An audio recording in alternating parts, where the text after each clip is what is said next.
Miracle astrology நேயர்களுக்கு வணக்கம். இப்பொழுது நாம் மிகவும் சென்சிட்டிவான ஒரு லக்னத்தை தான் பார்க்க போகிறோம். இவர்களுக்கு கிடைக்கப் போகும் பெரும் பணக்கார யோகத்தை பற்றியும், இதுவரை ஏன் பெரும் பணம் சேரவில்லை என்றும் இந்த ஜோதிட வீடியோவில் பார்க்கலாம். பொதுவாக ஒரே அணியில் இருக்கும் ஒருத்தர் மட்டும் பகைவரானால் எப்படி இருக்கும்? தன அதிபதியும் அவருக்கு பகையாக வரும் 5ஆம் வீட்டதிபதியும் பாக்கியம் என்கின்ற அதிர்ஷ்டத்தை தருபவருமான 9ஆம் வீட்டதிபதியும் தன அதிபதிக்கே பகையானால் எப்படி இருக்கும்? ராசி அதிபதிக்கே 11ஆம் இடமான லாப அதிபதிக்கும் பகையானால் எப்படி பணக்கார யோகம் தருவார்? நாம் சொல்வது தனுசு லக்னத்திற்கு பொருந்தும். தனுசு ராசிக்கு அல்ல. லக்னம் வேறு, ராசி வேறு. தனுசு லக்ன புள்ளியாக வருவது மூலமாகவோ அல்லது பூராடமாகவோ அல்லது உத்திராடமாகவோ இருக்க வாய்ப்பு உண்டு. உபய லக்னம் என்பதால் புதன் நல்லது செய்ய மாட்டார். தனுசின் அதிபதியாக குரு வருவதால் பெரும்பாலும் அறிவுரை தரும் இடத்தில் இருப்பார்கள். கால புருஷனுக்கும் 9வது ராசியாக வருவதால் இயல்பாக போதிப்பது என்றால் மிகவும் பிடிக்கும். ஆனால் போதனைகளை கேட்க விரும்ப மாட்டார்.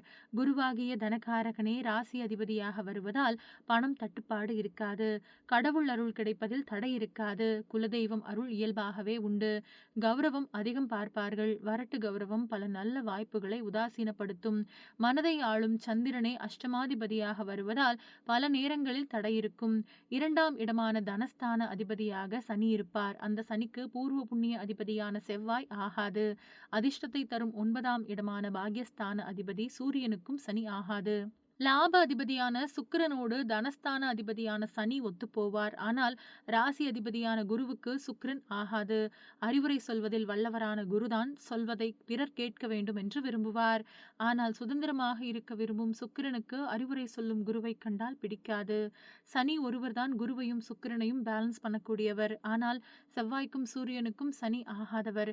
இவ்வளவு தடைகளையும் மீறி தசா புத்தி மற்றும் கோச்சாரம் ஒத்துழைத்தால் இவர்களும் பண ரீதியாக முன்னேற்றத்தை தனது நடுத்தர வயதில் பெற முடியும். தசா அதிபதியும் புத்தி நடத்தும் கிரகமும் அந்தரநாதனுக்கும் ஒன்றுக்கும் மற்றது 6, 8 இல்லாமல் இருக்க வேண்டும். குரு கெட்டுப்போகாமல் ஜாதகத்தில் இருக்க வேண்டும். இப்படி இருந்தால் பெரும் பணத்தை சம்பாதிக்கும் காலம் உண்டு. குரு துவேஷம் கூடாது. அதாவது குருஸ்தானத்தில் உள்ளவர்களிடம் எதிர்மறையாக செயல்படக்கூடாது. இதற்கு முன்னதாக 7.5 சனி நடந்தது. அப்போது உள்ள காலகட்டத்தில் யோகத்தை தந்திருக்க மாட்டார். இருப்பதிலேயே மிகப்பெரிய கிரகம் தனுசின் அதிபதியான குருதான். பூமியைப் போல உள்ள சைஸில் சுமார் 360 பந்துகளை அதில் போட முடியும். அளவில் அவ்வளவு பெரியது. அதே போல இவர்கள் எதிர்பார்ப்பும் பிரம்மாண்டமாக இருக்கும். இவர்கள் தடைகளை விலக மஞ்சள் நிறத்தில் உள்ள பொருட்களை தன்னுடன் வைத்துக் கொள்ளலாம். வியாழக்கிழமை குரு பகவானை சிவன் கோவிலில் வழிபாடு செய்து வந்தால் மாற்றம் கிடைப்பதை உணர முடியும். ஜோதிடம் தெரிந்த ஆன்மீக குரு கிடைத்தால் நல்ல வழிகாட்டுதல் கிடைக்கும். இந்த வீடியோவில் பணம் தரும் யோகம் பற்றியும் தடைகளுக்கான காரணத்தையும் பார்த்தோம்.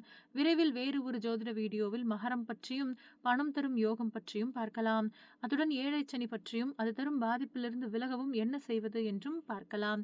அதுவரை இணைந்திருங்கள். நன்றி, வணக்கம்.